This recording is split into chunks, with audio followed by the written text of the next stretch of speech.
Soy Luis Buñuel, nací el 22 de febrero de 1900 en Calanda, un pequeño pueblo de la provincia de Teruel, en España. Mi llegada al mundo coincidió con el inicio de un nuevo siglo, y esa sensación de pertenecer a un tiempo de cambio y ruptura con lo tradicional marcó profundamente mi vida y mi obra. Fui el primero de 7 hijos en una familia acomodada, con un padre, Leonardo Buñuel, que había hecho fortuna en Cuba, y una madre, María Portolés, profundamente religiosa y protectora.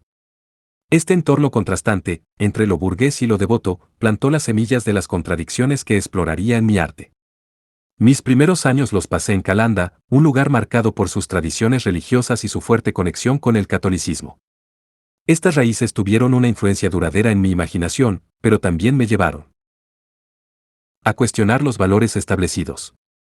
A los 8 años fui enviado a Zaragoza para estudiar en un internado jesuita. Allí descubrí el poder de la disciplina, pero también desarrollé un rechazo profundo hacia la autoridad eclesiástica.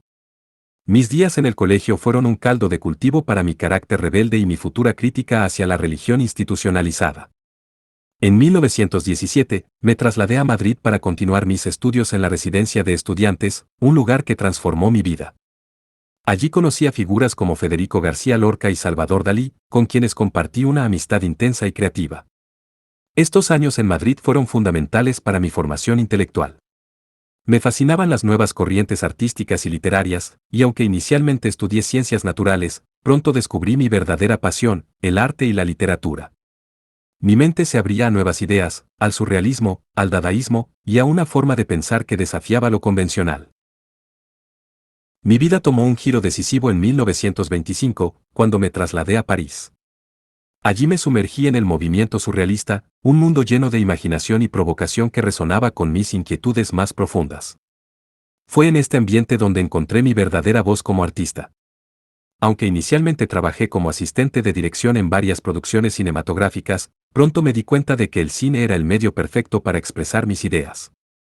La posibilidad de combinar imagen, sonido y narrativa me ofrecía una herramienta única para explorar los aspectos más oscuros y absurdos de la condición humana. En 1929, junto a Salvador Dalí, creé mi primera película, Un chien andaló. Este cortometraje, de apenas 17 minutos, fue un grito de ruptura con las convenciones del cine tradicional. Sin una narrativa lógica y lleno de imágenes impactantes, como el famoso ojo cortado por una navaja, la película fue un éxito entre los surrealistas y me situó en el centro de la vanguardia artística de la época. Fue una declaración de principios, el cine debía ser un instrumento para sacudir al espectador, para confrontarlo con lo irracional y lo inconsciente. Un año después, en 1930, dirigí El Eix d'Or, una película aún más provocadora. Este proyecto fue una exploración de mis obsesiones con el deseo, la religión y las normas sociales. La película fue prohibida poco después de su estreno, pero para mí fue una confirmación de que estaba en el camino correcto. A partir de ese momento, supe que mi misión como cineasta era desafiar las estructuras de poder, exponer las hipocresías de la sociedad y dar voz a lo reprimido. Con el estallido de la Guerra Civil Española en 1936, mi vida dio un giro inesperado. Simpatizaba con los ideales republicanos y me unía a su causa, pero los horrores de la guerra me llevaron a exiliarme en Estados Unidos y, más tarde, en México. Este exilio fue una herida profunda, una separación de mi tierra natal que marcó mi obra para siempre. Sin embargo, también me ofreció nuevas oportunidades. En México encontré un lugar donde continuar mi carrera, un país que se convirtió en mi segundo hogar y que influyó en mi cine de maneras insospechadas.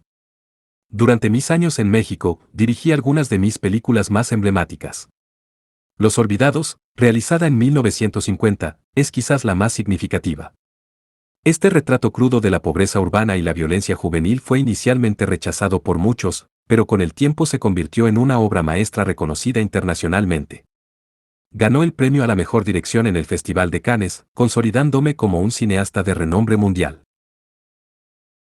A partir de entonces, continué explorando temas de crítica social, religión y deseo en películas como Nazarín, Viridiana y El Ángel Exterminador.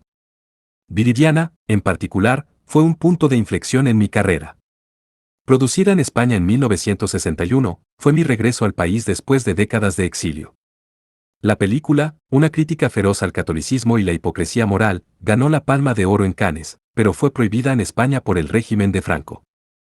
Este acto de censura confirmó mi lugar como una figura incómoda para los poderes establecidos, algo que siempre consideré un honor.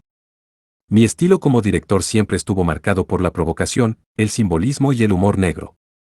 A través de imágenes impactantes y situaciones surrealistas, busqué revelar las contradicciones de la sociedad y de la condición humana. Para mí, el cine era una herramienta para explorar lo irracional, para dar voz a lo reprimido y para cuestionar las estructuras de poder. Mi enfoque no era el de un moralista, sino el de un observador crítico que buscaba entender la complejidad del mundo. En la década de 1970, ya con más de 70 años, todavía seguía trabajando con la misma pasión de mis primeros días. Mi última película, Ese oscuro objeto del deseo, se estrenó en 1977 y fue un cierre perfecto para mi carrera. En esta obra, volví a explorar el deseo y las obsesiones humanas, temas que me habían acompañado a lo largo de toda mi vida. Fallecí el 29 de julio de 1983 en Ciudad de México, rodeado de recuerdos de una vida dedicada al arte y a la exploración de las profundidades del ser humano. Aunque mi cuerpo dejó de existir, mi obra sigue viva, desafiando y provocando a las nuevas generaciones. Siempre creí que el cine debía ser un espejo de las contradicciones humanas, un espacio donde lo racional y lo irracional se encontraran. Mi legado es ese, un conjunto de películas que invitan a pensar, a cuestionar y a soñar. Esta es mi historia, una vida marcada por la pasión, la rebeldía y el compromiso con el arte. Fui un hombre de mi tiempo, pero también alguien que buscó trascenderlo, llevando el cine a lugares donde nunca había estado.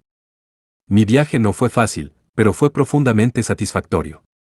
Hoy, mi voz sigue resonando en cada imagen, en cada fotograma, en cada historia que conté. Ese es mi mayor logro.